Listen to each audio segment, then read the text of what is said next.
de cette petite intro pour te parler de ma newsletter. Est-ce que tu y es inscrite? Si c'est pas encore le cas, eh bien n'hésite pas à aller sur mon site internet chenillesetpapillons.fr. Tous les liens sont dans la description pour t'abonner. Je t'y partage tout un tas d'astuces, de conseils, parfois d'autres exercices également. Je te propose des idées de lecture, des idées de podcast, des idées de séries, bref, tout un tas d'infos. Donc n'hésite vraiment pas à t'abonner, je t'en remercie par avance. Place à l'épisode du jour.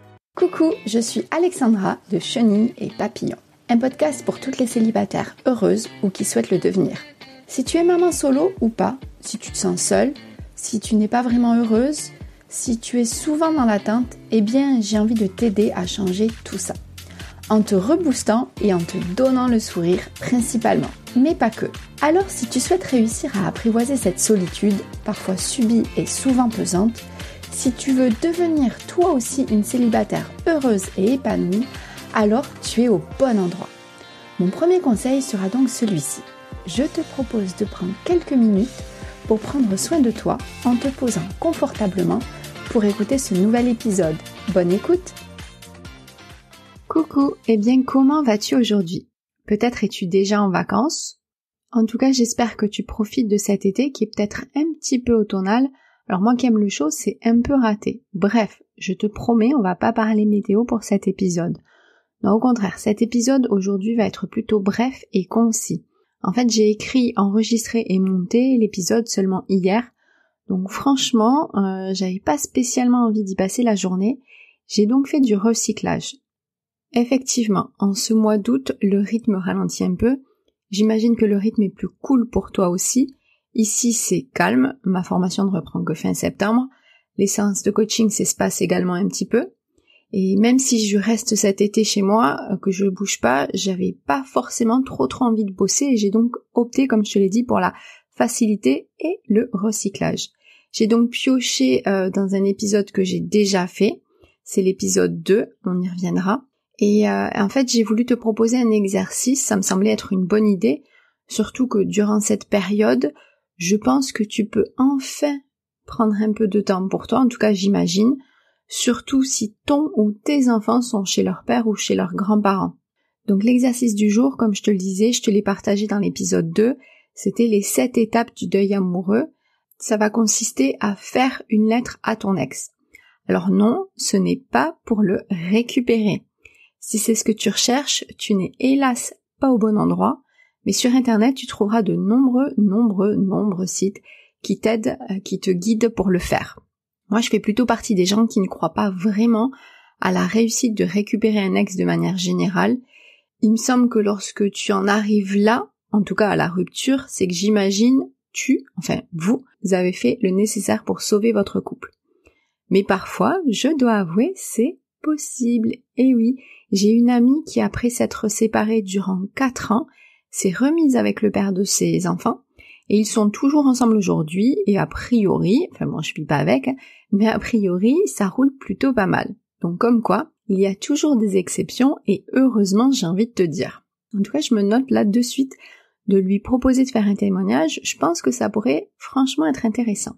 Bref, revenons à notre sujet, à notre exercice. Donc tu peux le réaliser par rapport à ton ex, comme je te le disais, mais tu peux également l'appliquer pour d'autres situations, d'autres relations conflictuelles avec amis, famille, ton chef, bref, qui tu veux. L'idée de cet exercice, c'est de te lâcher. Il va t'aider à lâcher prise, à lâcher ta rancœur, à lâcher ton trop plein d'émotions, que ce soit de la colère, de la tristesse, peu importe cette émotion. Souvent, pour guérir d'une rupture, pour aller mieux, il est important, d'évacuer toute cette colère et d'éviter des nœuds à l'estomac, et peut-être plus encore. En tout cas, pour pouvoir accueillir autre chose de manière générale dans ta vie, il est important de faire de la place, et pour ça, il faut vider. Pense à tes placards par exemple. Si tes placards débordent, ça va être impossible de ranger tout ce que tu as pu acheter durant les soldes. Là, c'est pareil. Alors si tu es en quête d'une nouvelle relation et que tu rumines l'ancienne, est-ce que tu crois vraiment qu'il n'y a pas une couille dans le potage? Et non, il n'y en a plus justement. Oups, désolé, ok, ma blague est nulle, je sors. Je sais même pas si je vais pas la couper au montage, pour être honnête. J'ai un peu honte. Mais je fais souvent des blagues pourries. Parenthèse. Bref, Prends un papier ou un cahier, un stylo, un petit moment pour toi et c'est parti.